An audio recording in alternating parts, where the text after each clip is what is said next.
Hi, welcome to SBR Videos. I'm Peter Loshek. It's week 8 in the NFL, and we're doing our regular segment right now with SBR contributor Doug Upstone, false favorites and top underdogs. Doug Upstone, thanks for being back with us. Peter, my pleasure to be back. A little disappointed about last week's performance on this particular video, but hey, I'm really feeling good. I think I got 3 good plays, which include 2 false favorites and 1 top dog. All right, well, I don't know if we should really count your record in these videos because you already give us your value plays, which are your 3 best picks of the week. And here, it's like you're giving us false favorites and top dogs, but if you really like them that much, they'd be in the other segment, not this one, right? Well, you're absolutely correct. But, you know, hey, I have an assignment to perform, and that's exactly what I'm doing. So, hey, these would be my secondary role picks. It doesn't mean secondary picks can't be as good as the top picks. Just have to make it work, right? There you go. Stand-up handicapper and stand-up all-around guy. Doug Upstone. Awesome. I love it. All right, what's your first false favorite of the week?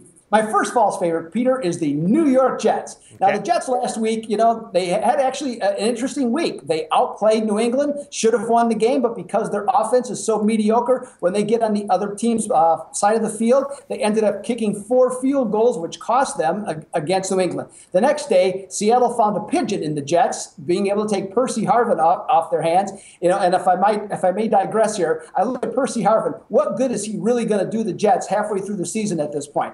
Looking into next year, there's probably going to be a coaching change with the Jets. So that means that they're going to have to reboot this whole deal all over again.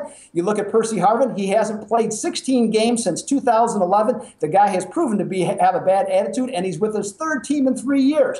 But that's how the New York Jets roll. And we also find they're 7-13 against the spread as division home favorites. I look at Buffalo, better defense, slightly better offense, and their game plans week to week are superior to that of Buffalo. I say the Jets are a false favorite this week, Peter. All right, what's your second false favorite or top underdog for the week, Doug Upstone? Let's stick with the false favorites, and we'll look at the New Orleans Saints as a false favorite. Now, this is supposed to be an authentic Super Bowl contender, but at 2-4, obviously they're anything but.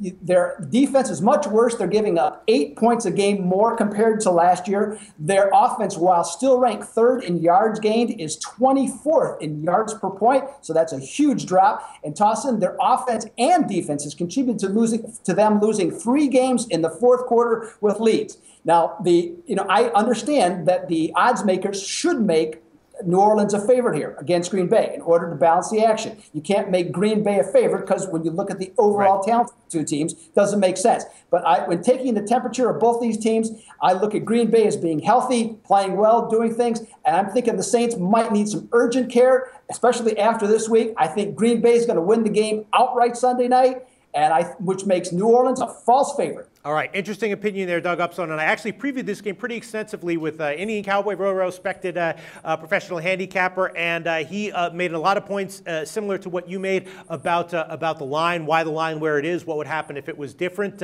He really likes New Orleans here, though, so just be careful. That's just what he says, and I have a pretty good read on him as a handicapper. I think he might be right about this one. So I'm still thinking about this game, wondering what I'm going to do, but he loves New Orleans here. All right, what's your top dog of the week for us, Doug Upstone? My top dog of the week is the Tennessee Titans playing Houston. Now, when you look at these 2 rosters, is that you take away from Tennessee J.J. Watt, Arian Foster, and to a lesser degree, an aging Adrian Johnson. There's not much to choose from. These 2 teams are pretty similar, and especially at the quarterback position, because neither one really has anything going. The Titans, though, are only 2-5, but they're only a 1-point underdog at home against Houston, who has lost 4 out of 5 and 3 straight. Now, when you look at favored teams that have slightly below average records, like Houston, against a team with a lesser record that's an underdog like Tennessee, the favorite is just 40-28 in this situation, Peter. I'm looking at Tennessee as being a live dog at home, and I think that they're going to be a solid play this week. Doug Upstone, thanks so much for your thoughts, and we'll talk to you again next week. The SBR Network offers free sports picks and game breakdowns, big money free betting contests year-round, a real-time Vegas-style odds monitoring service, and much more. So come see for yourself.